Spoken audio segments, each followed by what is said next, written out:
لا حول ولا قوة إلا بالله العلي العظيم. بسم الله الرحمن الرحيم. الحمد لله رب العالمين، والصلاة والسلام على سيد المرسلين وخاتم النبيين ورحمة للعالمين وشفيع المذنبين والمخاطب بطه وياسين بالقاسم محمد.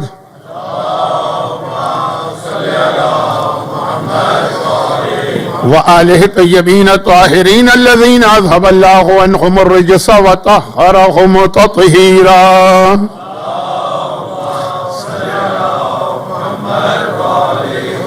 سيما على الإمام المنتظر والحجة الثاني شرجل اللهم له الفرج، ولعنة الله على أعدائهم أجمعين من الأزل إلى الأبد. أما بعد، فقد قال الله الحكيم في كتابه المبين: بسم الله الرحمن الرحيم، واستعينوا بالصبر والصلاة، وقال ربنا آتنا في الدنيا حسنة وفي الآخرة حسنة وقنا عذاب النار.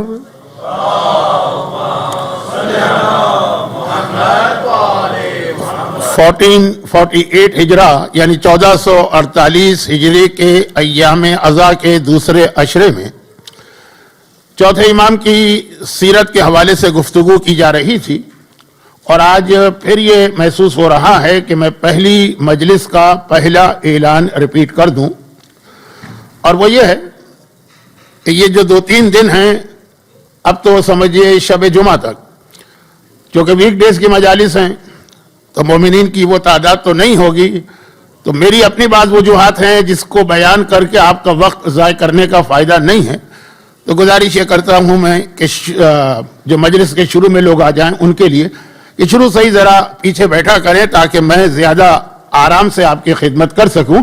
اور یہ 2-3 دن ہیں، کل سے تو سنا ہے کہ یہاں کوئی گرمی کی لہر آنے والی ہے تو اور زیادہ مومنین کے لیے مسئلہ ہوگا. اچھا، اب بات ہو رہی تھی چوتھے امام کی سیرت کے اس پہلو پر کہ میں نے ایک جملہ عرض کیا تھا کہ اگر آپ سیرت معصومین کو دیکھیں، تمام معصومین کی سیرت کو ملا کے،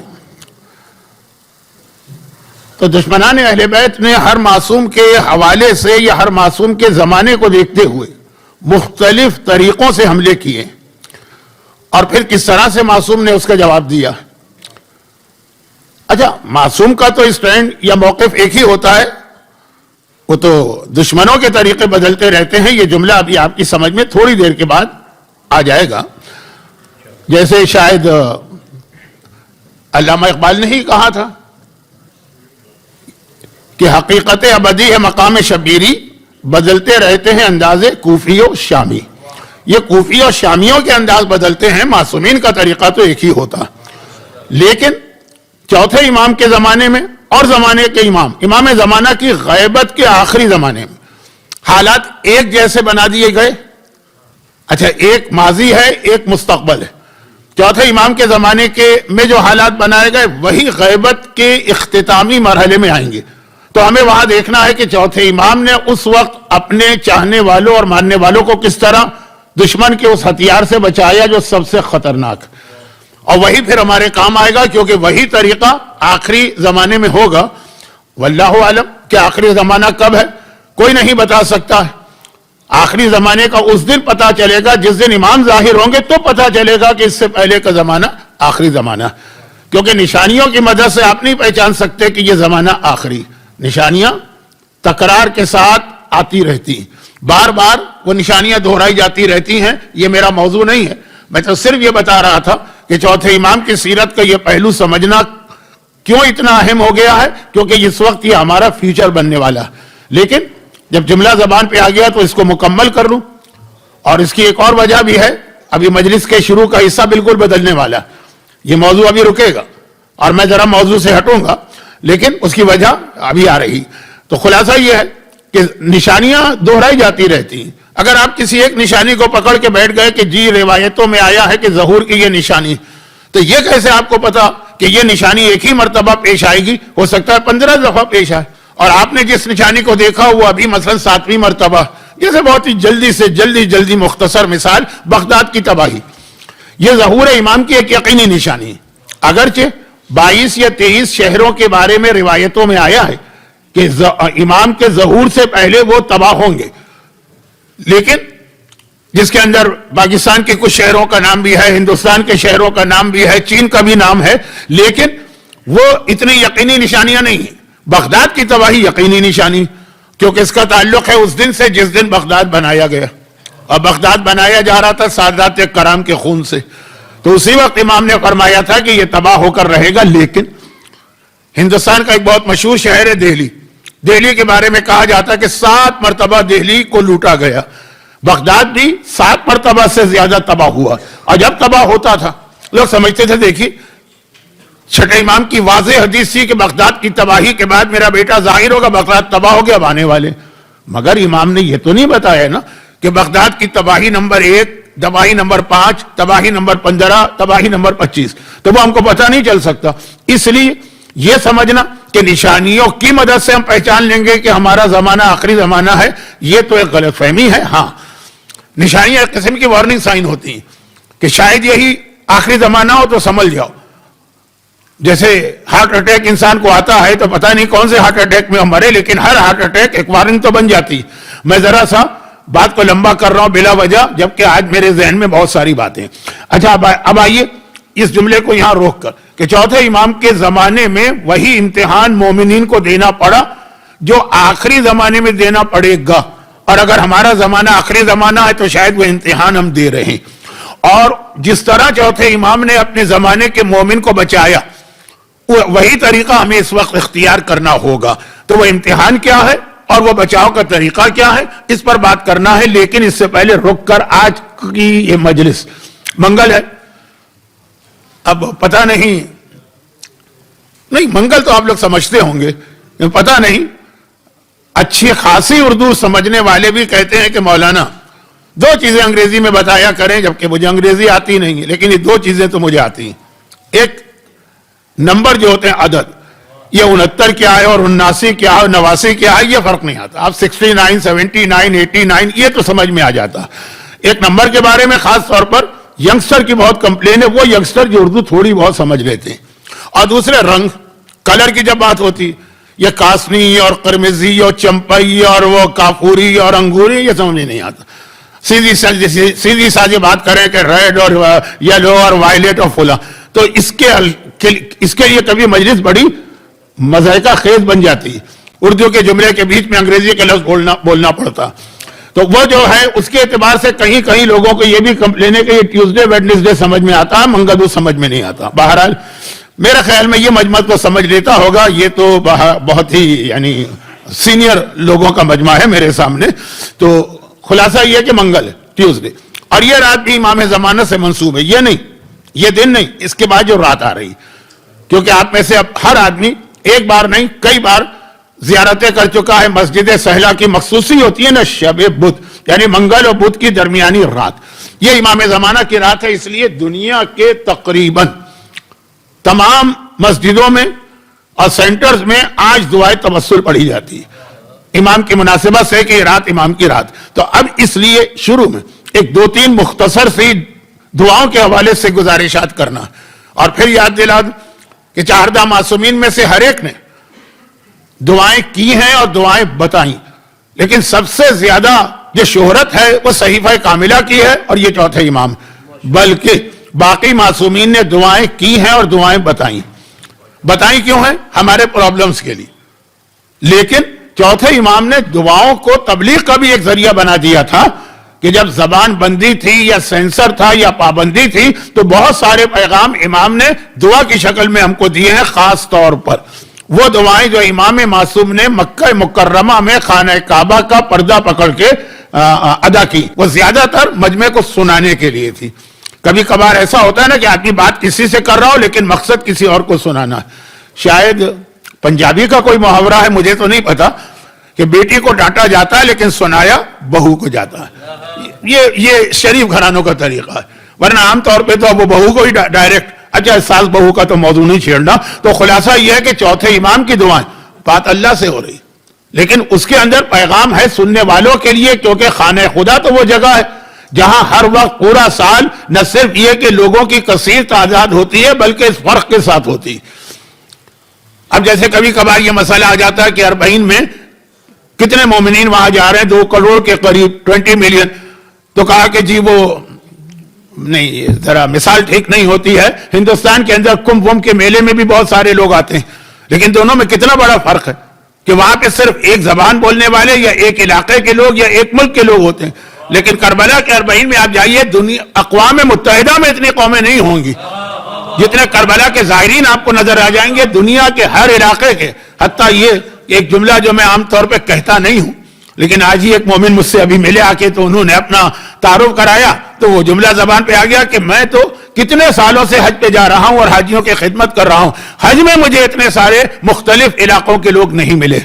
حج کے حوالے سے آقا حسین کی دعا کا آخری جملہ، وہ جو دعا ہے بہت مشہور، بہت جلدی آگے بڑھ رہا ہوں کیونکہ تمہید میں ہی بہت وقت نکلا جا رہا، اس کا آخری جملہ یہ ہے کہ پروردگارا، اس وقت جو شام کا وقت ہوتا ہے، عرفات کا میدان، جو حج کر چکے ہیں وہ مزہ لیں گے، عرفات کے میدان میں جو شام کا وقت ہے، آقا حسین کی دعا کا جملہ ہے، اس وقت دنیا کی مختلف زبانوں میں لوگ تجھ سے فریاد کر رہے ہو، تجھے پکار رہے ہیں۔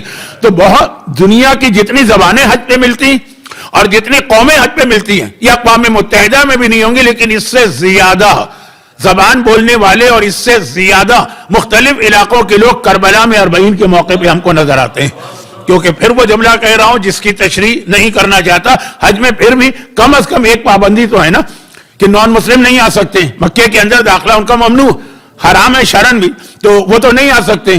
تو کئی ایسے علاقے ہیں دنیا کے کہ جہاں پہ نان مسلم ہے لیکن 40 میں وہ بھی آ جاتے ہیں۔ تو کربلا میں آپ کو وہ لوگ بھی نظر آئیں گے۔ تو کربلا کا مجمع ایک عجیب مجمع، دنیا کی ہر قوم کے لوگ ہیں، دنیا کے ہر مذہب کے لوگ ہیں، دنیا کی ہر زبان بولنے والے لوگ ہیں۔ اس مجمع کو چوتھے امام نے تبلیغ کا ذریعہ بنایا کہ کسی سے بات نہیں کر رہے ہیں، بات اللہ سے کر رہے ہیں، لیکن کعبے کا پردہ پکڑا ہوا ہے اور دعا مانگ رہے ہیں۔ چوتھے امام کی قرأت تو مشہور تھی۔ اب یہ جملہ بھی توہین آمیز، کسی امام معصوم کے لیے یہ کہنا کہ ان کی قرأت اتنی دلکش ہوتی تھی، لیکن چوتھے امام کی قرأت مشہور تھی کہ باقاعدہ لوگ کھنچ کے جاتے تھے۔ رسول خدا جب تبلیغ کے ابتدائی زمانے میں مکے میں تلاوت قرآن کرتے تھے تو آپ کو معلوم ہے نا کہ جتنے یہ top of the list VIP کافر تھے، چاہے وہ ابو جہل ہو، چاہے ولید ہو، چاہے عتبہ ہو، چاہے شیبہ ہو، جتنے بھی ہو، دن بھر مخالفت کرتے تھے، لوگوں کو پیغمبر کا قرآن سننے سے روکتے تھے، بلکہ مکے میں نئے آنے والوں کو باقاعدہ روئی دی جاتی تھی تحفے کے طور پہ کہ کانوں میں لگا لو تاکہ جادوگر کی آواز تمہارے کان میں نہ پہنچے، لیکن خود رات کے اندھیرے میں پیغمبر کے گھر کے قریب چھپ کے کھڑے ہو جاتے ہیں۔ قرآن سننا ایک تو قرآن خود اللہ کا کلام، اور پڑھنے والا بھی، تلاوت کرنے والا بھی جب رسول خدا جیسا ہو۔ تو چوتھے امام کے بارے میں مشہور کہ چوتھے امام کی قرأت مشہور کا مطلب یہ نہیں ہے کہ یہ غلط مشہور ہو گیا ہے کہ باقی معصومین کے مقابلے میں چوتھے امام کی قرأت کی شہرت زیادہ ہو گئی، کیونکہ چوتھے امام اپنی اسی آواز اور قرأت کو تبلیغ کا ذریعہ بنا کے خانہ خدا کے پردے کو تھام کے 2 مہینے وہاں قیام کرتے تھے حج کے زمانے میں۔ تو دعا کے عام مقصد سے ہٹ کر، عام تو یہ ہے نا کہ آپ کی حاجت ہے، آپ نے اللہ سے دعا مانگی، عام مقصد سے ہٹ کر بھی چوتھے امام نے دعا کو تبلیغ کا ذریعہ بنایا۔ تو یہ بھی ہماری شاید کسی تقریر میں آ جائے، لیکن یہ اس وقت میرے ذہن میں پلاننگ نہیں ہے۔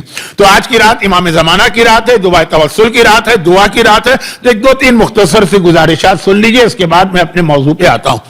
اور اسی لیے میں نے آج قرآن کی دوسری جس آیت کی تلاوت کی، پہلی آیت میں تو اللہ نے پہلی مجلس میں ایک جملہ میں نے عرض کیا تھا کہ دنیا بھر میں اس وقت لوگ پریشان ہیں، چاہے ظاہری اعتبار سے کتنے ہی وہ ٹھیک نظر آ رہے ہیں۔ خالی مالی پریشانی تو پریشانی نہیں ہوتی، ہر قسم کی پریشانیاں اگر لسٹ ہی گنانا شروع کر دوں تو آدھا گھنٹہ تو اس میں گزر جائے گا۔ تو پہلی مجلس میں بھی میں نے عرض کیا تھا کہ مثلا میں اس وقت ٹورنٹو سے پہلا اچھلا پڑھ کے آ رہا ہوں اور یہاں سے واپس امریکہ جا رہا ہوں اگر امیگریشن سے گزر گیا تو خیر، خلاصہ یہ کہ وہ دنیا کے سب سے خوشحال ترین ملکوں میں ان کو مانا جاتا ہے۔ آپ حضرات توہین محسوس نہیں کیجیے گا، لیکن وہاں کے لوگ تو کہتے ہیں کہ آپ کہاں انگلینڈ پڑھنے جا رہے ہیں، وہ تو گاؤں ہے، یعنی آپ کو کافی وہ لوگ بیکورڈ سمجھتے ہیں جیسے آپ لوگ پاکستان والوں کو سمجھتے ہیں۔ تو ہر ایک کے لیے بہرحال الگ الگ سوچنے کا طریقہ ہے، لیکن وہاں اتنے پرابلمز لوگوں کے کیا میں تو حیران ہو گیا کہ میں پاکستان جاؤں اور لوگ آ کے کہیں کہ فلاں مسئلہ، فلاں پریشانی، فلاں، تو سمجھ میں آتا ہے وہاں پر کہ دنیا کا ہر آدمی۔ تو اس وقت سب سے بڑا ہمارے پاس سہارا جو ہے وہ دعا۔ کل کی جو میں نے مجلس کے شروع میں ترجمہ کیا تھا آیت کا، اس میں اللہ نے ایک طریقہ بھی بتایا دعا سے ہٹ کر، وَاسْتَعِینُوا بِالصَّبْرِ وَالصَّلَاةِ، مدد مانگو نماز سے اور صبر سے. صبر کی تشریح ہوگی جو کہ آقا سجاد کا ٹائٹل ہے سید الصابرین. اس کے علاوہ ہم کو دعا دی گئی, دعا کا تحفہ دیا گیا. دعا دی گئی کا مطلب ہے دعا کا تحفہ دیا گیا. اور یہ تحفہ دعا کے سلسلے میں آج میں نے جو آیت تلاوت کی ہے کس کو یاد نہیں؟ ربنا آتنا فی الدنیا حسنہ وفی الآخرۃ حسنہ. لیکن اس کا آخری ٹکڑا بہت اہم ہے, وقنا عذاب النار.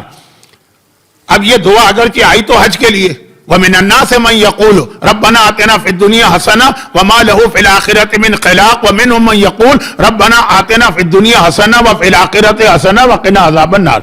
یہ حج کی آیت کہ جب لوگ حج کر لیتے ہیں, قرآن کہہ رہا ہے جب لوگ حج کر لیتے ہیں حج مکمل ہو جاتا ہے. پھر کچھ لوگ کہتے ہیں اے اللہ ہمیں دنیا کی اچھی اچھی چیزیں دے دے. اللہ دیتا ہے, حاجی کی دعا قبول.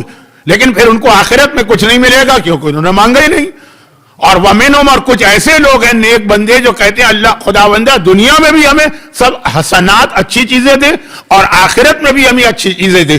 یہ کمپلیٹ مومن ہے. دجال اسے کہتے ہیں کہ جو کمپلیٹ نہ ہو, ایک آنکھ والا کانا دجال, یعنی صرف ایک پہلو کو دیکھتا ہو. تو مومن وہ ہے جو دنیا میں بھی اللہ سے ہر اچھی چیز مانگتا ہے.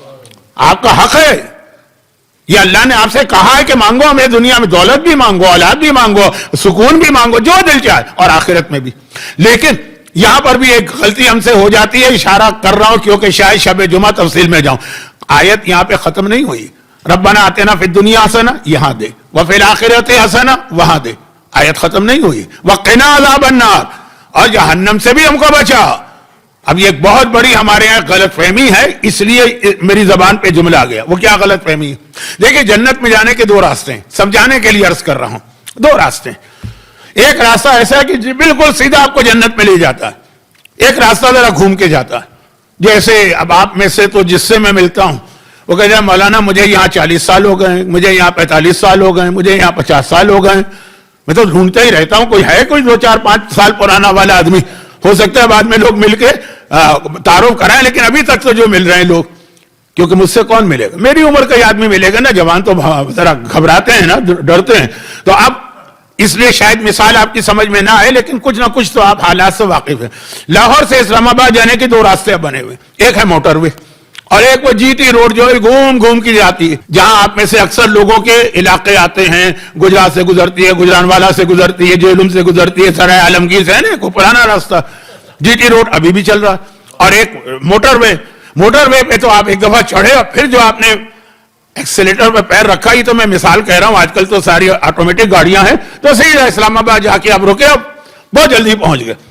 زحمت بھی کم ہوئی, پہنچ بھی بہت جلدی گئے. اور ایک آپ جی ٹی روڈ سے گھوم کے جائیں گے, پہنچ تو آپ بھی اسلام آباد ہی جائیں گے, وہ کہیں اور آپ کو نہیں لے جائے گی. لیکن اتنا گھما گھما کے چھوٹے چھوٹے گاؤں, اگرچہ کئی جگہ بائی پاس بن گئے, لیکن چھوٹے چھوٹے بازار, یہاں سے وہ پہنچیں گے وہاں پر ہی.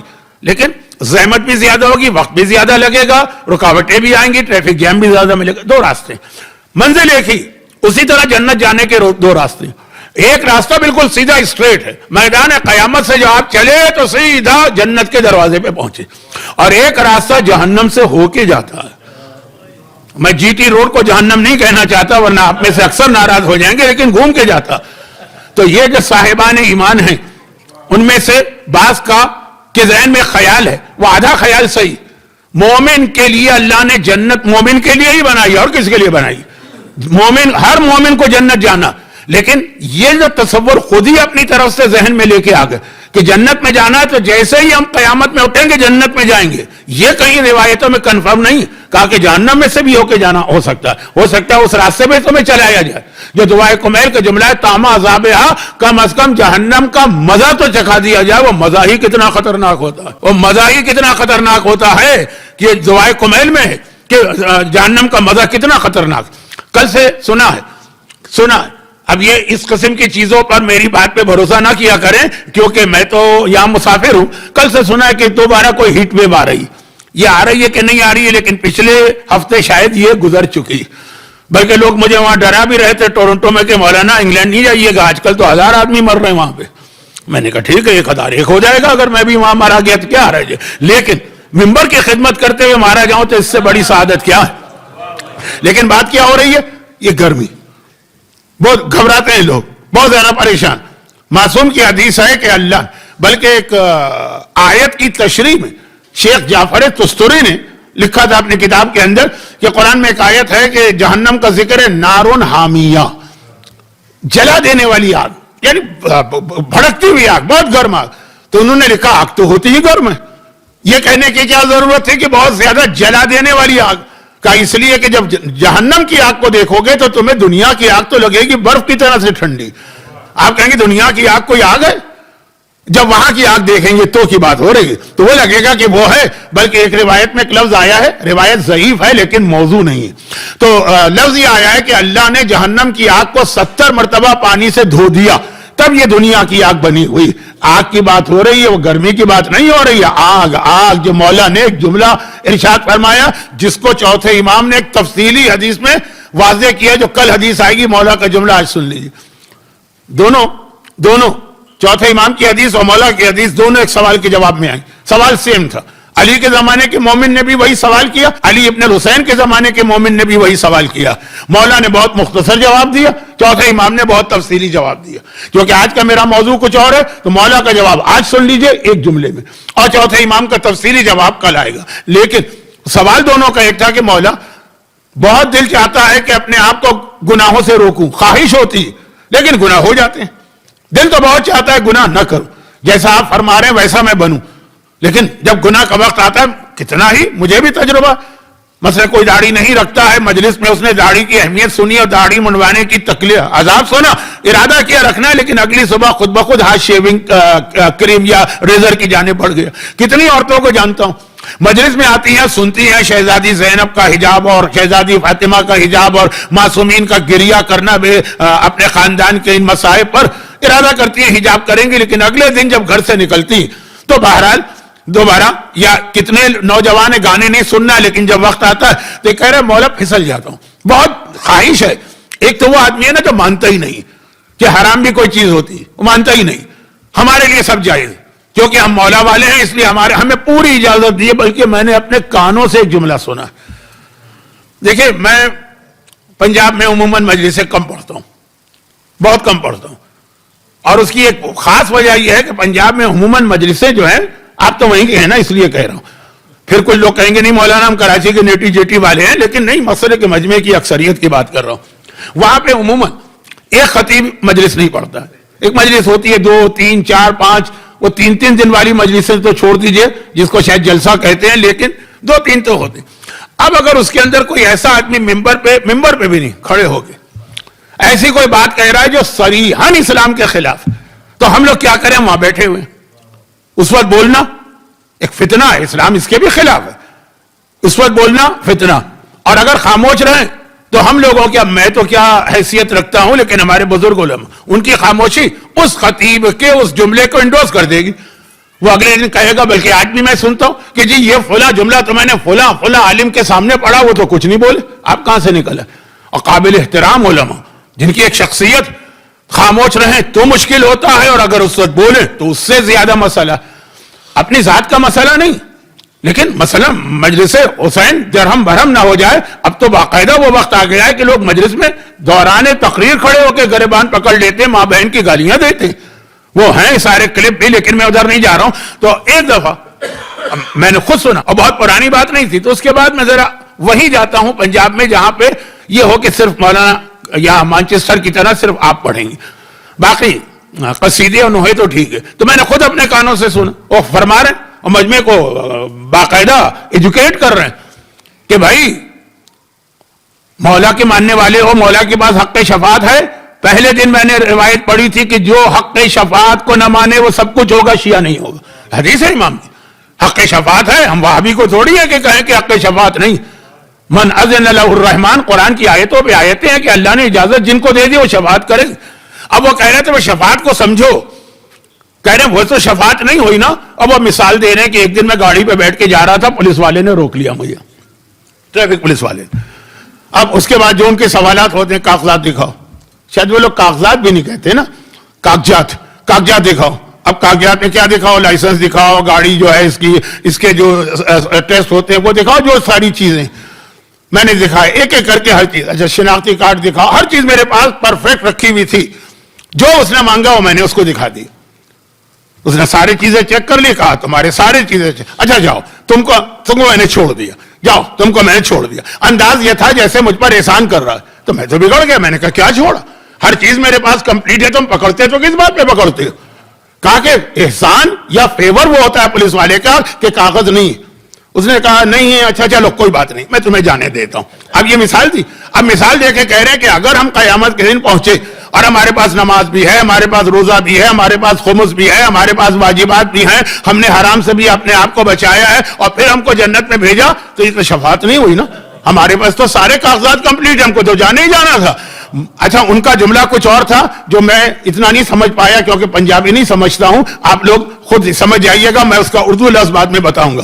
انہوں نے کہا شفاعت تو اسے کہتے ہیں کہ ہم وہاں پہنچے, پتہ چلا ہم نے حرام کھایا, حرام کمایا, حرام دیکھا, حرام سنا, زندگی میں کبھی نماز نہیں پڑھی, زندگی میں کبھی نجاست طہارت کا خیال نہیں کیا, زندگی میں کبھی واجبات کی طرف توجہ نہیں تھی, زندگی میں سارے حرام کیے. پھر اگر ہم کو چھوڑا جائے شفاعت کی وجہ سے تو یہ ہوتی ہے شفاعت. انہوں نے ایک لفظ استعمال کیا تھا, شفاعت کا چسی اس وقت آتا ہے جب نامہ اعمال گناہوں سے بھرا ہوا ہو. میں اپنے تکے سے اندازہ لگا رہا ہوں کہ شاید وہ کہنا چاہتے ہیں مزہ, جو اردو میں ایک چسکا ہوتا ہے, کہ شفاعت کا مزہ ہی اس وقت ہے کہ ساری زندگی گانے سنے, ساری زندگی لوگوں پر ظلم کیا, ساری زندگی نمازیں قضا کی, پھر مولا کہیں تو یہ شفاعت ہوئی. مولا اگر ہم نے ساری نمازیں پڑھ لی, ہم نے سارے حرام سے اپنے آپ کو بچایا, ہم نے سارے واجبات کی پابندی کی, تو شفاعت کا کوئی چس نہیں آیا. چس ہی کہا تھا انہوں نے شاید. تو میں اپنے اندازے سے جملے کی کہ کانٹیکسٹ کو دیکھ کے کہہ رہا ہوں کہ مزہ نہیں آیا شفاعت کا. یہ کیا شفاعت ہوئی؟ یہ باقاعدہ مثال دی جا رہی اور سمجھایا جا رہا کہ اگر شفاعت کو مانتے ہو تو اس کا مطلب ہے کہ گناہ کرو تاکہ چس آئے تمہیں شفاعت کا. اب یہ چس کی بات کر رہے ہیں, اب چس کیا ہے میں نہیں جانتا, لیکن وہ اس طرح سمجھا رہے. تو یہ جو ایک تصور ہے نا, یہ ایک تصور, میں نے تو وہ بات کہی جس میں میں خود بیٹھا تھا.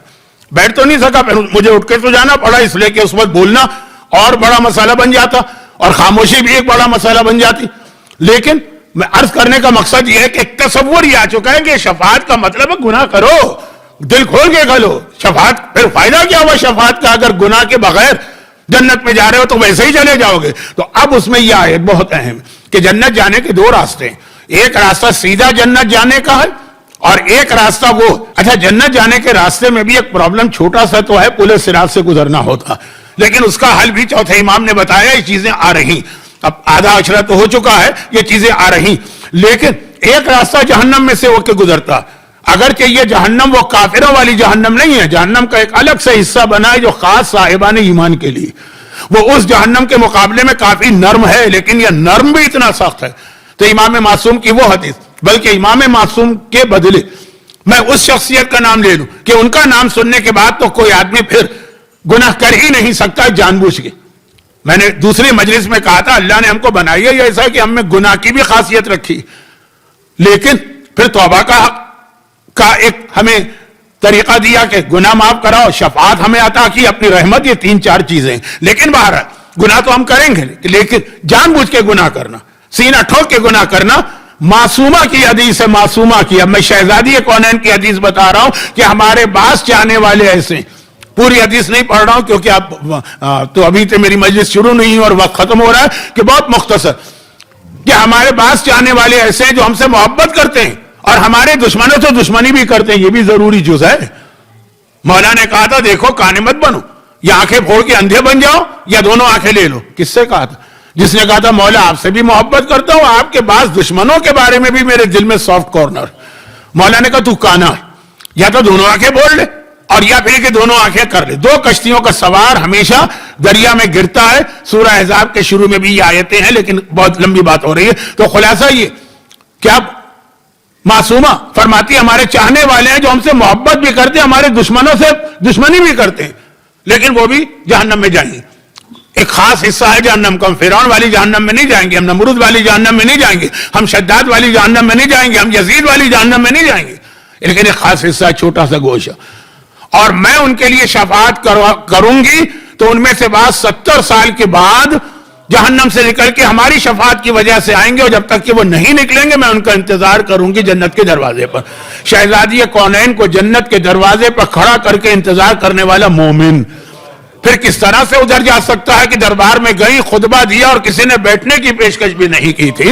تو شہزادی کونین کے وسیلے سے بھی ہم کو پیغام دیا. میں نے کہا نا کہ باقی معصومین کے مقابلے میں شہزادی کی حدیث اگر آپ سنیں، اتنی دیر شہزادی فرما رہی ہیں کہ اپنے چاہنے والوں کی خاطر ہم اس وقت تک جنت کے دروازے پہ کھڑے رہیں گے جب تک کہ ہمارا ایک ایک چاہنے والا جنت کے اندر نہ آ جائے.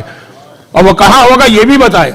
تو پھر اس عورت نے سوال بھی کیا تھا کہ یہ کیسے ہو سکتا ہے؟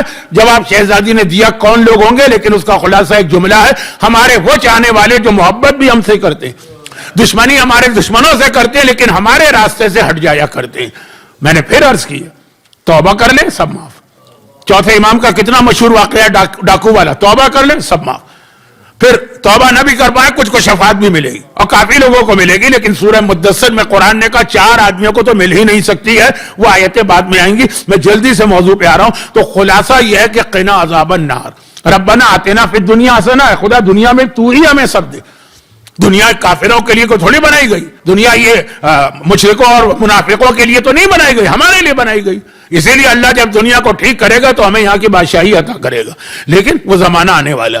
اور آخرت میں بھی سب عطا کر، لیکن یہ نہ ہو کہ آخرت میں سب مل رہا ہے لیکن کہا جا رہا ہے نکل جانا تمہیں پڑے گا جہنم سے ہو کے. وہ رکھا ہوا ہے تمہارا اجر، وہ دیکھ لو، وہ تمہارا ثواب ہے، وہ تمہارے لیے جنت میں جگہ ہے، جا کے دیکھ لو، نظر آئے گی جگہ، لیکن پہلے یہاں سے جانا. تو یہ بھی دعا مانگو کہ سب کچھ دے بھی وقنا عذاب النار، اور جہنم کے عذاب سے بھی ہم کو بچا. خدا بندہ موٹر وے سے ہم کو جنت پہ لے کے جا، جی ٹی روڈ سے لے کے نہ جا. خلاصے کی بات یہ ہے. تو یہ بہت اہم ٹکڑا ہے اس دعا کا، لیکن یہ تو آخری ٹکڑا جسے ہم بھول جاتے ہیں. ہم وہیں دعا پوری پڑھتے ہیں لیکن وہیں تک سمجھتے ہیں جہاں آخرت کے اچھائیوں کی بات ہوئی. آغاز دنیا کی. اب دنیا کے حوالے سے ہم سب اللہ سے مانگ رہے ہیں ایک دعا، لیکن اس کے بعد پھر معصومین نے ہمیں 2-3 بہت اہم اصول بتائیں. اس میں ایک بات یاد رکھی کہ ہر دعا کی قبولیت 2 چیزوں پر منحصر ہے. باقی چیزیں بھی ہیں لیکن میرا موضوع دعا نہیں. ہر دعا کی قبولیت 2 چیزوں پر. نمبر 1، ایک تو آپ کو یقین ہو، اللہ کا امتحان مت لے. اللہ مانگ رہا ہوں پتہ نہیں تو دے گا کہ نہیں دے گا، دے گا کہ، یقین کے ساتھ دعا مانگے. وہ ایک واقعہ بھی ہے کہ امام معصوم کے پاس وہ آدمی آیا جو علاج کر کر کے تھک گئے. اس کے ہاتھ پیرالائز ہو گیا تھا، شل. ایک وہ بچہ تھا جس نے اپنے باپ کو مارا تھا تو اس کا ہاتھ شل ہو گیا تھا، تو پھر مولا نے اس کو دعائیں مشلول بتائی تھی. وہ تو بلکہ اس دعا کا جہاں نام لکھا ہوتا ہے اس کے نیچے لکھا ہوتا ہے وہ دعا جو اس نوجوان کو بتائی جو اپنے باپ کی نافرمانی کی وجہ سے عاق ہوا تھا. تو خیر ایک تو وہ، لیکن یہاں پہ ایک نوجوان آیا، نوجوان نہیں ہوگا مڈل ایج، مولا یہ پرابلم آ گیا ہے، میرا ہاتھ پیرالائز ہو گیا ہے، کام نہیں کر رہا، میں سارے علاج کر کے تھک گیا، اب آپ کے پاس آیا ہوں. امام نے کہا ہاتھ آگے کر، کچھ پڑھ کے پھونکا، اس کا ہاتھ ٹھیک ہو گیا، وہ خوشی سے اچھلتا ہوا چلا گیا. اتنے سالوں کے بعد اس کا پرابلم سالو ہوا.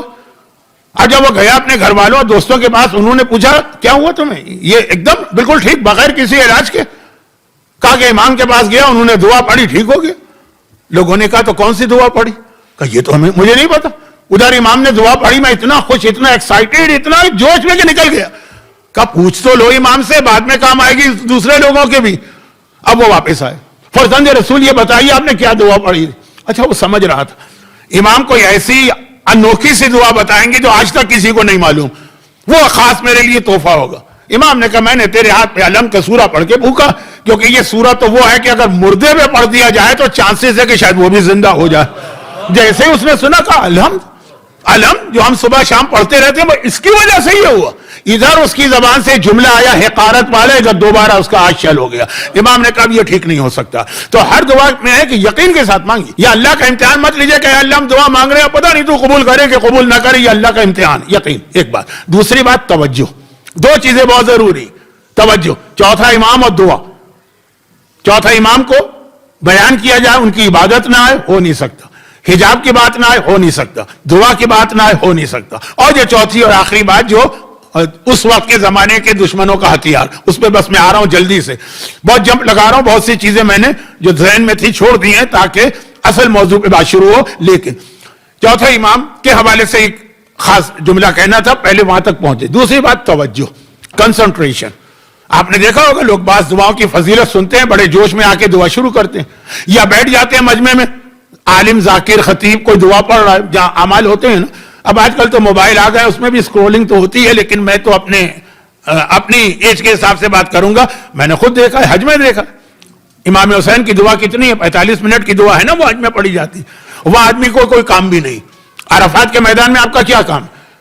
نہ عورتوں کو بچوں کو تیار کرنا ہے کہ اسکول جانا ہے, نہ کوئی کھانا پکانا ہے, نہ آپ کو جاب پہ جانا ہے, نہ کسی سے میل ملاقات ہے. پھر بھی لوگ اب میں پڑھ رہا ہوں دعا, مجمع سن رہا ہے, میں دیکھ رہا ہوں, تھوڑی دیر دعا چلی, اب لوگ پیج پلٹ کے دیکھتے کتنے باقی ہیں, کتنے پیج باقی ہیں. یہ جو ایک مزاج آ جاتا ہے لمبی دعا میں کہ کتنے پیجز باقی رہ گئے, تو وہ کیا ہے, توجہ ہٹنے لگتی ہے. مولا علی نے یہ مفاتیح الجناح کے آخر کے اندر یہ ایک حدیث ہے, مولا علی نے ایک آدمی کو مسجد کوفہ میں سنا, بہت لمبی دعائیں مانگ رہا. مسجد کوفہ اسلام کی تیسری اہم ترین مسجد, امام معصوم نے کیسا ڈانٹا تھا اس آدمی کو جو مسجد کوفہ کے قریب رہتا تھا, نماز پڑھنے وہاں نہیں آتا تھا. لیکن یہ حدیثیں آپ زیارت میں سنتے ہیں, تو میں اس کو چھوڑتا ہوں. بہت لمبی لمبی دعائیں. مولا گئے اس کے پاس, کہا ایک بات سن, جو اللہ بہت لمبی دعائیں سن رہا ہے نا, وہی چھوٹی دعا بھی وہی سنتا. دو اللہ نہیں کہ معلوم ہے یہاں الگ ہے وہاں الگ ہے, کہ ہائی کورٹ میں الگ قسم کی آپ پٹیشن داخل کرے, سپریم کورٹ میں کچھ اور طریقہ ہوتا ہے, وہی اللہ. اتنی لمبی دعا کا فائدہ نہیں ہے جو توجہ ہٹ جائے. دعا مانگ رہے, الفاظ پڑھ رہے, دل کہیں ہے دماغ کہیں. مختصر دعا بھی اللہ اسی طرح مانتا ہے کہ مولا کتنے مختصر, کہا دنیا کا کوئی بھی مسئلہ پیش آئے, یہ 4 جملے یاد کر لو, ہر مسئلہ تمہارا حل ہو جائے گا. ہاں جہاں آدمی توجہ دے سکتا ہے, سال میں روز تو نہیں دے سکتا نا, روز تو آپ کی اور بھی مصروفیات ہے نا. اسلام تو اس کو پسند ہی نہیں کرتا کہ آپ مصلی بچھا کے ایسا بیٹھ جائیں کہ 24 گھنٹے میں 12 گھنٹے مصلی پر ہیں. وہ عیسائیت تھی جہاں روحانیت جائز تھی, اسلام میں نہیں. لیکن سال میں چند مواقع سمجھ میں آتے ہیں, شب قدر, 15 شعبان ہے, عرفات کا دن ہے, یہ سمجھ میں آتے ہیں, لمبی دعائیں پڑھی. لیکن عام زندگی میں امام نے کہا اتنی لمبی دعاؤں کی ضرورت نہیں, 4 جملے یاد کر لو. اور پہلے 2 جملے اس کے اندر تو دعا قبول کرانے کے طریقے ہیں. اصل میں تو 2 ہی جملے, بسم اللہ الرحمن الرحیم الحمدللہ علی کل نعمت, اللہ کی تعریف ہر نعمت پر, ساری اس میں نعمتیں آ گئی. یہی جملے کو اگر آپ ایکسپلین کریں, آقا حسین کی عرفات کی دعا بنے گی, اس میں نعمتیں گنوائی, ضرورت نہیں ہے روز. الحمدللہ علی کل نعمت واستغفر اللہ من کل ذنب, اور میں اللہ توبہ کر رہا ہوں اپنے ہر گناہ کی. دعا کی قبولیت کی ایک شرط ہے توبہ بھی, تو یہ اس میں شامل. اللہم اغفر لی الذنوب التی تحبس الدعاء, دعائے کمیل میں بھی یہ جملہ آتا کہ دعا بعد میں مانگو, پہلے کہو اللہ میرے وہ گناہ معاف کر دے جو دعا روک دیتے ہیں. میرا موضوع آج دعا نہیں ہے لیکن بنا جا رہا ہے موضوع, میں جلدی سے آگے بڑھ رہا ہوں. تو 2 جملے اس کے بعد, اللہم الحمدللہ علی کل نعمت واستغفر اللہ من کل ذنب, ذنب گناہ کو کہتے ہیں, ہر گناہ. وَأَسْأَلُكَ كُلَّ خَيْرٍ وَأَعُوذُ بِكَ مِنْ كُلِّ شَرٍ, اور اے خدا میں ہر خیر تجھ سے مانگتا ہوں اور ہر شر سے تیری پناہ چاہتا ہوں. امام نے کہا اس میں ساری دنیا کی اور آخرت کی چیزیں آ گئیں, تو روز یہ دعا پڑھو, وہی اللہ قبول کرے گا. لیکن چوتھے امام نے اتنی طویل دعائیں ہم کو دی ہیں جو صحیفہ کاملہ میں, اور صحیفہ کاملہ تو ایک ہمارے یہاں بہت مشہور ہو گئی, ورنہ اس صحیفہ کاملہ کے سائز کی 10-15 صحیفہ کاملہ ثانی, ثالث, رابع بعد میں علماء نے ان کو جمع کیا. یہ والی صحیفہ کاملہ تو امام نے اپنے 2 بیٹوں کو لکھوائی تھی, جناب زید کو اور 5ویں امام کو, اور دونوں کے پاس الگ الگ کاپیز تھی. بعد میں دونوں کو ٹیلی کیا, خود 5ویں امام نہیں, اور بالکل سیم. تو خیر یہ تو ہے چوتھے امام نے خود, لیکن اور جو دعائیں ان کی تھیں ان کو جمع کیا علماء نے, تو 4-5 نہیں 10-12 صحیفہ کاملہ بن گئی ہیں. اس کے علاوہ بھی لمبی لمبی دعائیں. لیکن طاؤوس یمانی یہ روایت نقل کرتے ہیں, اور یہ علامہ شیخ مفید نے کتاب ارشاد میں بھی لکھی ہے, مقدس اربیلی نے حدیقۃ الشیعہ میں بھی لکھی ہے. طاؤوس یمانی کہتے ہیں کہ ایک بار میں مکے میں تھا حج کے موقع پر, حج ہو چکا تھا, تو رات کا وقت تھا, میں گیا خانہ خدا میں عبادت کرنے. تو خانہ خدا میں عبادت کی ایک بہت اہم جگہ کا نام ہے ہجر. اچھا میں نے اردو ترجمے میں اس کو دیکھا ایک غلط, ہجر, اچھا اب کیا اردو کی بات چھوڑ دیجئے اس کو. ہجر اسی طرح لکھا جائے جیسے حجر. تو بعض علماء تو نہیں, عام آدمیوں نے ترجمے میں آگے کہہ دیا حجر اسود, نہیں ہجر. ہجر کہتے ہیں وہ یو شیپ کی دیوار جس میں آج کل لوگوں کو جانے بھی نہیں دیتے, باقاعدہ ٹائمنگ ہے, اسی وقت جائیں گے, اس کی تفصیل چھوڑ دیجئے. وہ قبولیت دعا کی اہم ترین جگہ, اسی کے اندر آپ کھڑے ہوں گے تو سامنے خانہ خدا کا پرنالہ نظر آئے گا, میزاب رحمت, وہ ہجر. چوتھا امام اکثر وہیں پہ دعائیں کرتے. طاؤوس یمانی کہتے ہیں میں گئے وہاں, جا کے میں کھڑا ہوا, ابھی نماز شروع کرنے والا تھا, میں نے دیکھا امام بھی تشریف لائے. رات کا وقت ہے, اندھیرا ہے, 12 بجے کے بعد کا وقت ہے, سناٹا. اگر آج کل آپ نے عمرہ اور حج کیا ہے تو آپ کو تو یہ جملے پہ یقین نہیں آئے گا، لیکن چوتھے امام کو چھوڑیں، وہ تو 1300 سال پہلے کی بات ہے نا. مجھ سے پوچھئے 40 سال نہیں 30 سال پہلے خالی پڑا رہتا تھا رات کے وقت یہ علاقہ، کوئی ہوتا ہی نہیں تھا یہاں عبادت کرنے والا. کتنے 2-3 کیس تو میرے قافلے میں بھی تھے، ایک مومنہ کی اولاد نہیں تھی، وہ 3 دن یہاں بیٹھی رہے کہ ہٹنا ہی نہیں ہے یہاں سے، کوئی پرابلم ہی ان کو نہیں ہوا. اولاد لے کر آئیں تو اس کا نام بھی انہوں نے وہی رکھا. اس کو اہل سنت بھائی حتیم کہتے ہیں، حتیم. ہمارے ہاں اس کو حتیم نہیں کہتے ہیں، تو بچے کا نام بھی حتیم ہے. خیر، تو خلاصہ یہ کہ خالی تھا. میں نے دیکھا میرے فوراً بعد امام آئے، انہوں نے نماز شروع کی. نماز شروع کر کے امام سجدے میں گئے، ایک دعا مانگی. یہ یاد رکھ لیجیے گا بہت کام کی دعا ہے، ہر دعا کام کی ہوتی ہے، لیکن یہ اس اعتبار سے بہت ہے کہ طاؤس یمانی کہتے ہیں کہ اس کے بعد زندگی میں جب مجھے کوئی بیماری ہوئی، جب کبھی کوئی رزق کا مسئلہ ہوا، جب کبھی دشمنوں کا خوف ہوا، یا جب کوئی پریشانی آئی، میں نے صرف یہ دعا پڑھی اور میرا پرابلم سالو ہو گیا. اور آسان ترین دعا. ایک لفظ اس میں آتا ہے فنا. آقا حسین کی زیارت میں والا ارواح التی حلت بفنائک، فنا، فنا مانے چوکھٹ، دہلیز، دروازہ. یہ ایک لفظ آتا ہے نیا، باقی تو 4 لفظ ہیں اس کے اندر، چاروں اردو میں استعمال ہوتے ہیں. امام فرما رہے عبیدوں کا بفنائک، سائلوں کا بفنائک، مسکینوں کا بفنائک، فقیروں کا بفنائک. فنا ایک لفظ ہے، وہ بھی آقا حسین کی زیارت کی وجہ سے آپ کو یاد ہوگا، السلام علی الارواح التی حلت بفنائک. یہ ایک لفظ یاد کر لیجئے، باقی تو کیا ہے، سائل، فقیر، مسکین اردو میں بھی.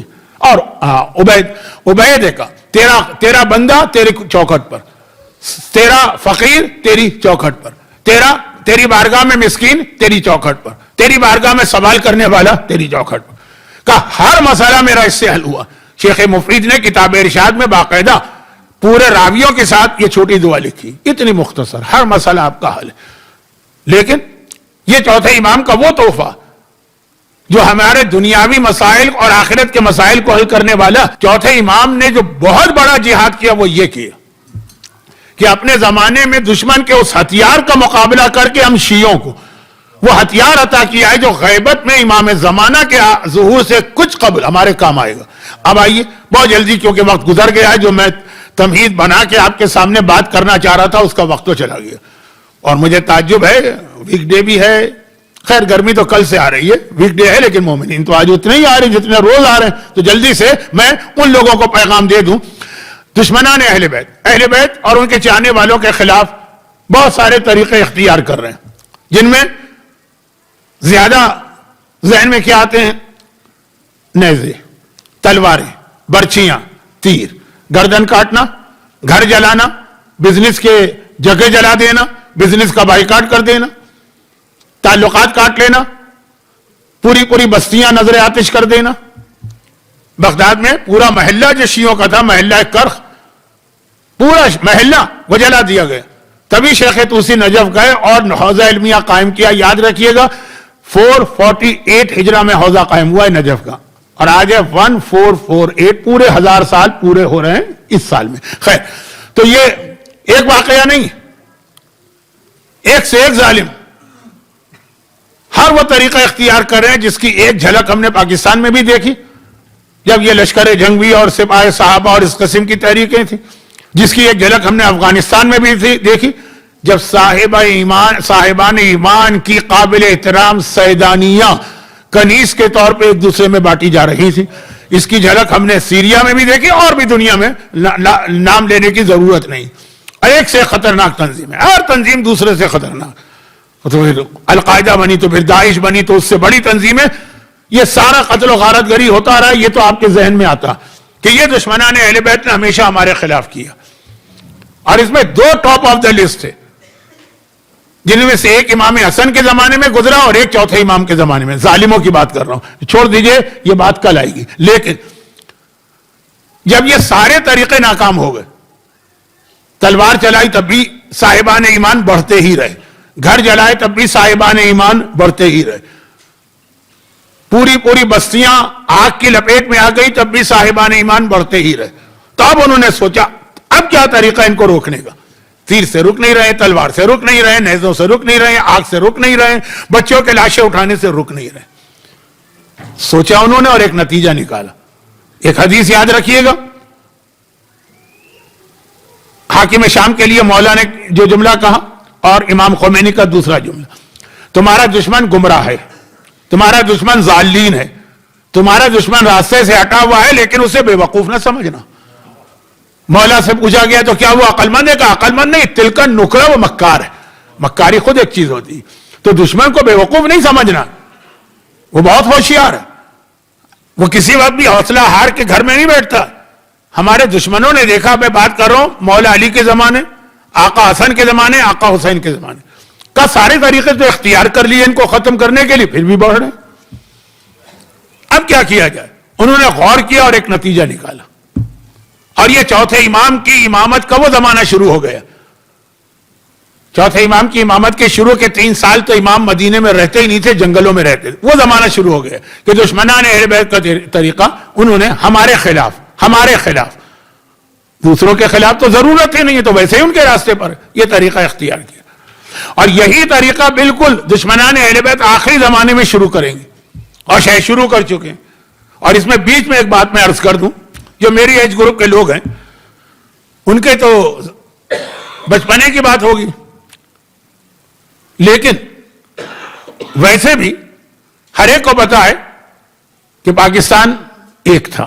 71 میں اندرا گاندھی کی قیادت میں پاکستان کے 2 ٹکڑے ہوئے۔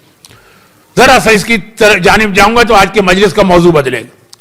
جس وقت یہ 2 ٹکڑے کیے گئے، اس سے کچھ پہلے اور اس کے بعد، کہ بھائی یہ ایسا نہ ہو کہ یہ لوگ انتقام میں بھر جائیں اور اس ملک کی تقسیم کا انتقام لیں، یہ سب میں اپنے جملے کہہ رہا ہوں، ان کے تو پورے پیپرز ہیں۔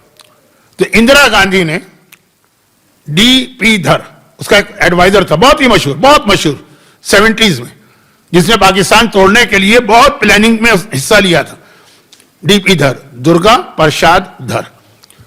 اس نے کہا کہ یہ جو مسلمان ہے پاکستان میں، میجورٹی مسلمانوں کی اور ایبسولوٹ میجورٹی 51-49 بھی میجورٹی کہلائے گی، وہ نہیں 60-40 والی نہیں، 95% والی۔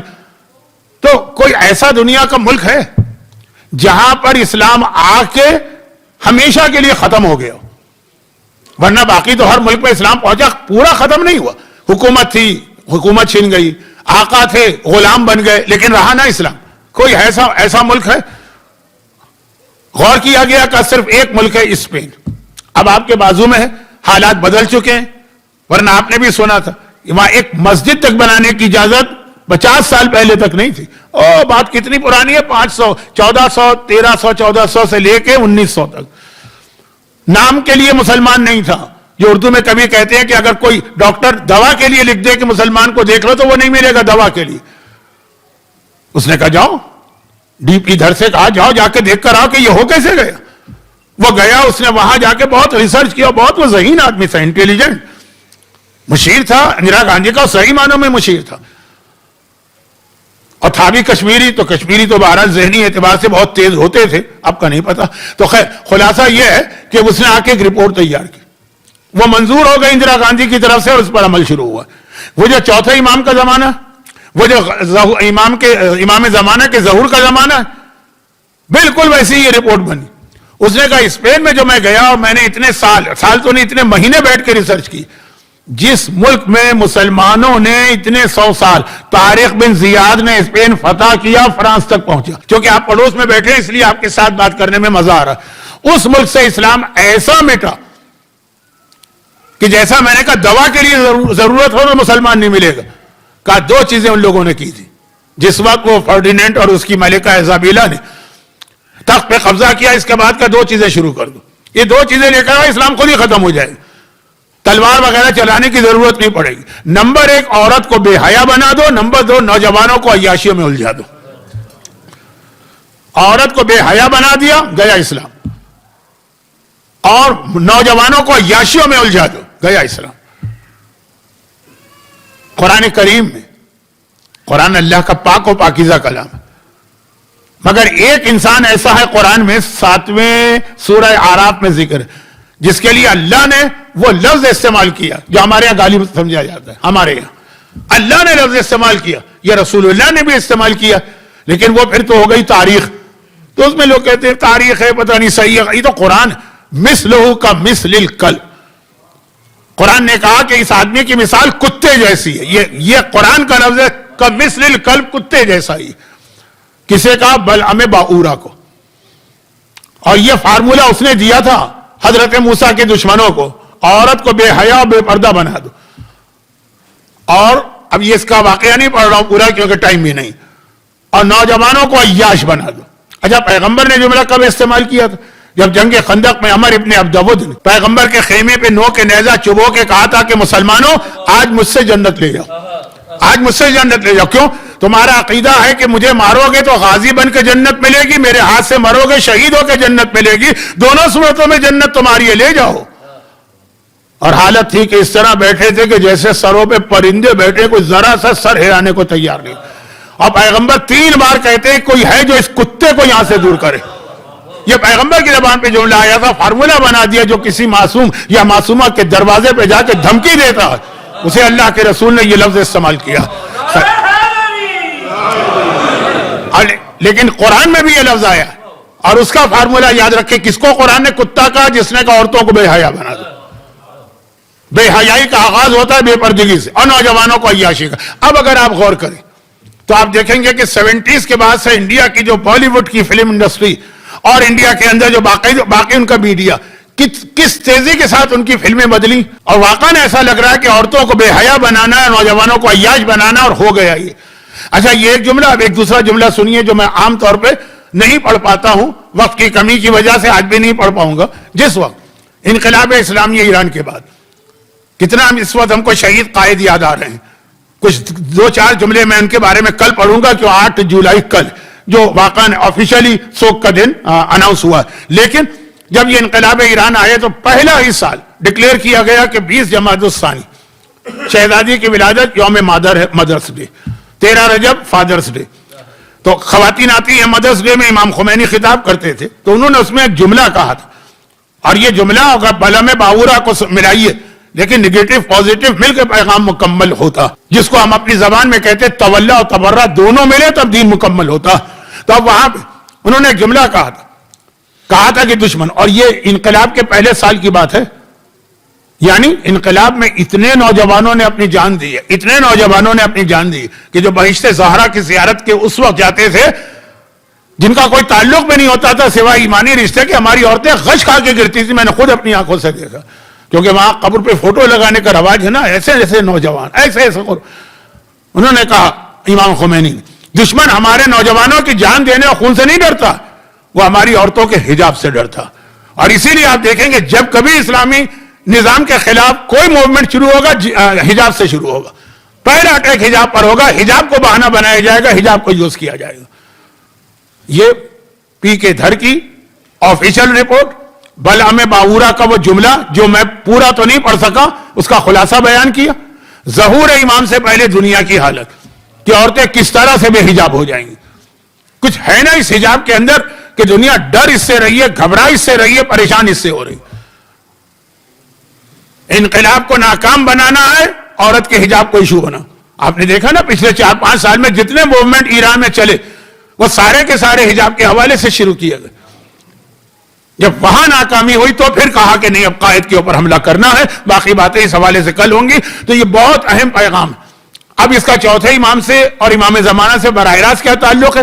میں کیا کروں, باوجود میری کوشش کے میں موضوع پہ ڈائریکٹ نہیں آ سکا. ساری باتیں میں نے کہہ دی, صرف ان کو جوڑ کر نتیجہ نکالنا ہے. وہ انشاءاللہ کل کی مجلس میں تو بہرحال حاضر ہوں. اگر آپ نہ آ سکے گرمی کی وجہ سے یا مجلس کی بوریت کی وجہ سے تو آن لائن سن لیجئے گا, شاید آن لائن بھی جا رہے. لیکن اتنا تو ہمارے یہاں بچے کو پتا کہ کربلا کے واقعے میں بھی ظالموں کا سب سے بڑا ظلم اسی حجاب کو مانا گیا. میں نے 2-3 دن سے روایتیں پڑھی کہ آقا حسین کا کٹا سر بھی نوک نیزہ پر اگر تلاوت کر رہا ہے تو کس وقت؟ اکبر و اصغر کی شہادت کے وقت نہیں. یہ 2 دن سے آپ سن رہے ہیں, آج تو میں اس کے آگے کی بات کروں گا. یہ اس وقت کہ جب زینب کا, ام کلثوم کا, علی کی بہوؤں کا اور حسین کی بیٹیوں کا حجاب چھینا گیا. اور میں نے یہ بھی پڑھا ایک مجلس میں جو آپ نے بار بار سنا ہے. میں نے تو کیا پڑھا کہ آقا سجاد نے بھی اتنا ماتم نہیں کیا. اتنے کے لفظ پہ غور کیجئے گا, ماتم تو کیا لیکن اتنا ماتم نہیں کیا اپنے شہیدوں پر جتنا ماتم کیا اپنے خاندان کی بے حجابی. وہ روایت جو شب شہادت تو پڑھنا ہی پڑھنا ہے، بلکہ روز شہادت کی مجلس ہوگی یہاں تو، کیونکہ ٹائمنگ کی وجہ سے چوتھے امام کی شہادت دن کے وقت ہوگی نا 25 کو. اس میں یہ روایت نہیں سنیں گی کیا آپ کہ من اہل کوفہ نے اتنا جا کے پوچھ لیا تھا کہ فرزند رسول آپ کا گھرانہ تو شہید ہوا ہے، شہادت تو بہت بڑا رتبہ. آج مجھے مصائب کچھ اور پڑھنا ہے، مختصر ہیں لیکن اس کے بعد آئیں گے. کب تک ماتم کریں گے؟ آقا نے جو جواب دیا تفصیلی جواب آپ کو معلوم بھی ہے اور میں خود بھی پڑھوں گا. لیکن اس نے یہ کہا کہ مولا یہ تو ایک بڑی فضیلت آپ کو ملی. تو آقا نے کیا جواب دیا؟ جوانوں کی شہادت کو میں نے فضیلت مان لیا، لیکن کیا بہنوں اور ماؤں کا بے مقنا و چادر کے بلوہ عام میں جانا؟ سجاد خون کے آنسو تو اس پہ روتا ہے، لیکن نہیں، اکیلا سجاد ہی نہیں روتا ہے، سجاد کے ساتھ کوئی اور بھی ہے.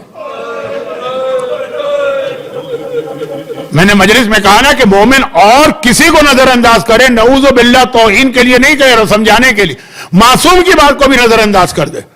معصوم ہے کونین کو کبھی اذیت نہیں دے سکتا. سجاد کے ساتھ کوئی اور بھی روتا. اہل بیت شام کے قید خانے میں پہنچ گئے اور یزید نے ڈھونڈ کے ایسے آدمی کو قید خانے کا نگران بنایا، جیلر، جو اہل بیت کی دشمنی میں مشہور تھا اور بہت ظالم بھی تھا. دل اس کا پتھر تھا، پتھر، سنگ دل، اس کو رکھا. لیکن اہل بیت جو ہیں، یہ بھی یاد رکھیے گا جملہ، ان کی فضیلت اور ان کا رتبہ خالی قرآن کی آیتوں سے نہیں ہے، حدیثوں سے نہیں ہے. قرآن کی آیتیں چھپا لو، حدیثیں ضائع کر دو، خود اہل بیت کا اپنا کردار ایسا ہے کہ جو نہیں بھی جانتا ہے وہ اگر ان کو دیکھے گا تو متاثر ہوگا. چنانچہ یہ جیلر سنگ دل، سخت ترین آدمی، آہستہ آہستہ بدل رہا ہے. لیکن ایک دن آتا ہے آقا سجاد کے پاس. بس یہی دو جملے ہیں مصائب کے آج. آقا سجاد کے پاس آتا ہے اور کہتا ہے فرزند رسول، اس جیل میں آنے سے پہلے میں آپ سے اور آپ کے خاندان سے اتنی دشمنی کرتا تھا کہ بیان نہیں کر سکتا ہوں. لیکن آپ کی مظلومیت دیکھ کر، آپ کے خاندان کے مصائب دیکھ کر آہستہ آہستہ میں اتنا بدل گیا کہ اس وقت دنیا میں آپ سے زیادہ مجھے کسی سے محبت نہیں. لیکن مولا ہاتھ جوڑ کے ایک گزارش کر رہا ہوں. جیلر کہہ رہا، جیلر ہاتھ جوڑ کے ایک درخواست کر رہا ہوں. میں اپنی حد تک جتنا آپ کو سہولتیں دے سکتا ہوں دینے کی کوشش کرتا ہوں، لیکن آپ ایسا تو نہ کریں نا کہ میں بھی مارا جاؤں، میرے گھر والے بھی مارے جائیں. جو اردو کا محاورہ ہے، زن بچہ کلو پلوا دیا جائے، میرا پورا خاندان مارا جائے گا. مولا سجاد نے حیرت سے دیکھا، کہا تیرا جملہ بتا رہا ہے تجھے ہم سے کوئی شکایت ہے؟ کہا فرزند رسول میں لفظ شکایت تو کیا کروں، لیکن میری جان خطرے میں. کیوں؟ کہا دیکھیے مولا میں اتنی سہولتیں آپ کو دے رہا ہوں، لیکن آپ کے خاندان کی کوئی بیوی روزانہ رات کو قید خانے سے نکل کے باہر آ کے بیٹھ جاتی اور ساری رات پر روتی ہے اور فریاد کرتی ہے اگر یزید کو خبر مل گئی تو کیا حشر کرے گا میرا. مولا سجاد نے کہا ایک بات بتا دے، روز آنا مغرب کے وقت جب تو جاتا ہے تو اپنے ہاتھ سے دروازہ بند کر کے قفل لگا کے جاتا ہے؟ کہا وہ تو میری ڈیوٹی. صبح جب واپس آتا ہے تو خود ہی دروازے کو کھولتا اور قفل کو انلاک کرتا ہے؟ کہا وہ میری ڈیوٹی. کہا وہ قفل بند ہے نا، تو اگر ہمارے خاندان کی کوئی بیوی باہر جاتی ہے تو کیسے جائیں گی؟ اب وہ چکرا گیا. فرزند رسول یہ تو آپ نے ٹھیک کہا، قید خانہ تو پوری رات بند ہے، صبح بند ملتا ہے. مولا نے کہا تو تجھے یہ شبہ کیسے ہوا کہ ہمارے خاندان کی کوئی بیوی باہر جا کے ماتم کرتی؟ کہا مولا میں روز رات کو دیکھتا ہوں آدھی رات کے بعد کوئی بیوی باہر بیٹھی، اور میں اس لیے اس کو آپ کے خاندان کی سمجھتا ہوں کہ نمبر ایک ان کا لباس وہی ہے جو آپ کے گھرانے کا لباس ہے. اب آپ تو مانچسٹر میں رہتے ہیں نا، یہاں آپ کو پتا ہے نا کہ مثلا خواتین کی ابا ایک جیسے نہیں ہوتی. ایرانی ابا الگ ہے، عراقی ابا الگ ہے، شامی ابا الگ ہے، مصری ابا الگ ہے، قطری ابا الگ ہے، سعودی ابا الگ الگ. ایک ہی ابا ہے لیکن الگ اسٹائل ہوتا ہے. تو کہا لباس ان کا وہی ہے جو آپ کا ہے، شام میں وہ لباس نہیں. چلے لباس بھی ہم نے مان لیا، ماتم بھی ان کا وہی ہے جو پورا دن آپ کا گھرانہ کرتا ہے. کبھی کہتی ہیں ہائے میرا بیٹا اکبر، کبھی کہتی ہیں ہائے میرا اصغر، کبھی کہتی ہیں ہائے میرا عباس، کبھی کہتی ہیں ہائے میرا حسین. بھئی ماتم تو سملر نہیں ہو سکتا ہے نا، ماتم بھی وہی کرتی. مولا سجاد نے کہا اچھا اب اگر وہ بی بی آئیں تو مجھے بلا لینا. وہ چلا گیا. مولا سجاد دروازے پہ بات کر رہے تھے، قید خانے کے اندر آئے. زینب کبریٰ بے چین، زینب کو یاد ہے کہ حسین رخصتی کے وقت مجھ سے کہہ گئے تھے زینب میں جا رہا ہوں میرا سجاد تیرے حوالے، تجھے سجاد کی حفاظت کر کے نسل امامت کو بچانا۔ زینب پریشان ٹہل رہی ہے، کہا سجاد بیٹا ظالم کا آدمی اتنی دیر کیا باتیں کرتا رہا، خیریت تو ہے؟ سجاد نے ساری کیفیت بتائی۔ اب زینب حیران ہوں، بیٹا یہ کون بی بی ہے جو اس طرح آ کے ماتم کرتی ہیں؟ اب اگر وہ رات کو آئے تو اکیلے نہ جانا، مجھے بھی لے جانا۔ مولا سجاد تو سب جانتے ہیں نا، پھوپھی اماں میں آپ کے ساتھ جاؤں گا۔ اسی رات آدھی رات کا وقت ہے، جیلر دوڑا دوڑا آیا، کہا دیکھیے فرزند رسول آج بھی وہ بی بی باہر بیٹھی ہے سڑک کے اوپر ماتم کر رہی۔ مولا سجاد نے آواز دی پھوپھی اماں آئیے چلے۔ پھوپھی بھتیجا باہر نکلے، مولا سجاد زینب دیکھتی ہے کہ واقعاً ایک پوری سیاہ پوش اور باحجاب بی بی بیٹھی۔ مولا سجاد جیلر کو بہت دور لے گئے۔ اب زینب کبریٰ کا امتحان شروع ہوا، آگے بڑھتی بی بی کے قریب آتی ہیں اور پہلا جملہ کہتی ہیں کہ میں علی کی بیٹی حسین کی بہن آپ کا شکریہ ادا کرنے آئی ہوں، میرے لٹے گھر کا ماتم کسی نے نہیں کیا، آپ نے میرے گھر کا ماتم کیا۔ جیسے ہی یہ کہا بی بی کی آواز آئی، پورا نقاب ہے حجاب ہے، اور ایک آواز آئی کہ ارے اس گھر کا ماتم میں نہیں کروں گی تو اور کون کرے گا؟ زینب گھبرا گئی، کہا بی بی آپ کی آواز تو مجھے سنی بھی لگ رہی ہے، آواز تو جانی پہچانی ہے، للہ اپنا تعارف تو کرائیے، آپ ہیں کون؟ بس اتنا کہنا تھا، رات کا اندھیرا ہے کوئی نہیں ہے۔ بی بی نے چہرے سے نقاب ہٹائی۔ زینب نے دیکھا میری مظلومہ ماں فاطمہ زہرا میرے سامنے ہے، اور کہہ رہی ہے زینب بیٹی گھبرانا نہیں، بڑا سا بڑا امتحان ہو جائے، کوئی اور تیرا ساتھ دے کہ نہ دے، تیری ماں فاطمہ کربلا سے یہاں بھی تیرے ساتھ آئی ہے اور ہر جگہ تیرے ساتھ ہے۔ الا ولعنۃ اللہ علی اعدائہم اجمعین۔ پروردگارہ معصومہ کونین کا ذکر ہوا ہے، زبان کو کتنے وضو دینا پڑتے ہیں تب معصومہ کا نام زبان پہ آتا۔ ام المصائب زینب کبریٰ کے اس امتحان کا واسطہ ہوا، اور سب سے بڑھ کر کے جن کی شہادت کی تاریخیں مظلوم آقا سید الساجدین، جو مومنین آج گریہ کر رہے ہیں، جو مومنات آج گریہ کر رہی ہیں، ان کے گریہ کا واسطہ انہیں دنیا آخرت کی ہر پریشانی سے محفوظ فرما، لیکن ہمارے اس گریہ حسینی کو قیامت تک بلکہ جنت میں بھی برقرار فرما۔